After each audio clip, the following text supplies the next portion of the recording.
What's up guys, Sting90 here. Today I got a review on the Deadly Tower of Monsters. This is a free game in the PlayStation Store, so let's get into it. Go ahead and check it out. This game is based off like a B-movie, and if you don't notice, they're those weird, action flicks that you would see back in the day. They always had a hard time in the market right after release, but the appreciation for this type of production has increased exponentially over the years.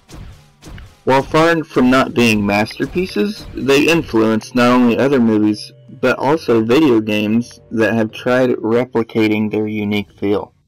Some of these games managed to do so in a very interesting ways, but none of them ever felt as much as a B-movie as recently released The Deadly Tower of Monsters. This game is developed by Ace Team and doesn't just stop at feeling like a B-movie.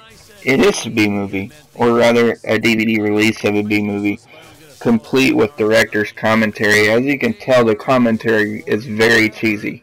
Listen to this guy. I had to redo it all because I accidentally told them red instead of blue the first time. Artist.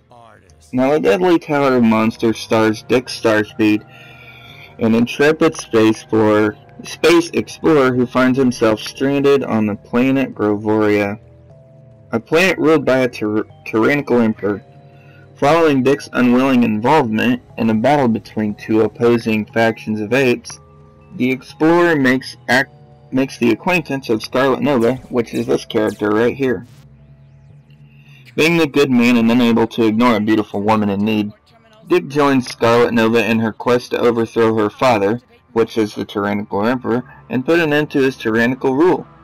Things, however, won't be as simple as Dick, Scarlet Nova, and trusty Robot will have to ascend the Deadly Tower of Monsters in all kinds of dangers. As it's clear from the premises, the Deadly Tower of Monsters includes most, if not all, B-movie tropes in full force, such as all kinds of dangerous creatures. From costumed actors playing apes, giant gorillas, and mechanical chameleons to stop the animated aliens and fire-breathing dinosaurs. 60s inspired sci-fi technology and plenty of silliness. Very cheesy. The whole B-movie is very vastly enhanced by the game's presentation, with players being able to choose between two different post-processing filters which replicate the DVD and VHS video quality. Controls that mimic VHS and DVD players, audio quality options, and more. All these elements work together quite nicely, in particular thanks to what's probably the best feature in the game, the hilarious commentary from the director of this fictional movie. The commentary begins as soon as the Deadly Tower of Monsters is launched and doesn't stop until the game, or the movie in this case, ends.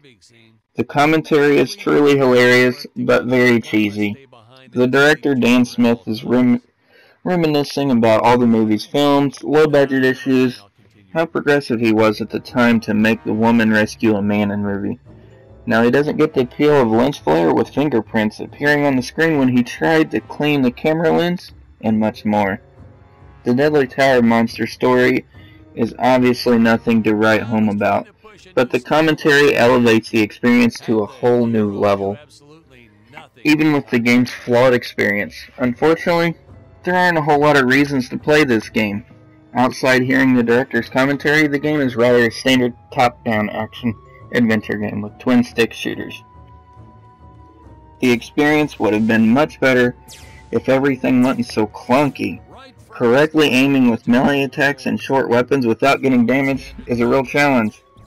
And the shooting isn't exactly tight, making matters worse than the PlayStation 4 version of uneven performance with unsteady frame rate dropping and making characters feel very unresponsive. It's a shame that the gameplay is so clunky because the Deadly Tower of Monsters does feature some very interesting ideas, like the ability to jump down the tower anytime trying to search for collectibles where you can air teleport back. There's so much more shooting sequences where the player has to prevent enemies from reaching them below.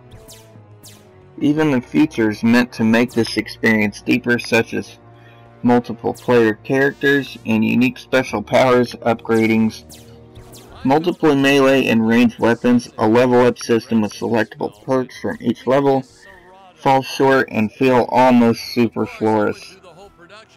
The Deadly Tower of Monsters is also very short, lasting around 3 hours, and there's very little reason to play through it again. Not counting finding missed collectibles, listening to the commentary again is probably the only decent reason to play through this game again. Deadly Tower of Monsters ultimately is a very interesting but flawed experiment.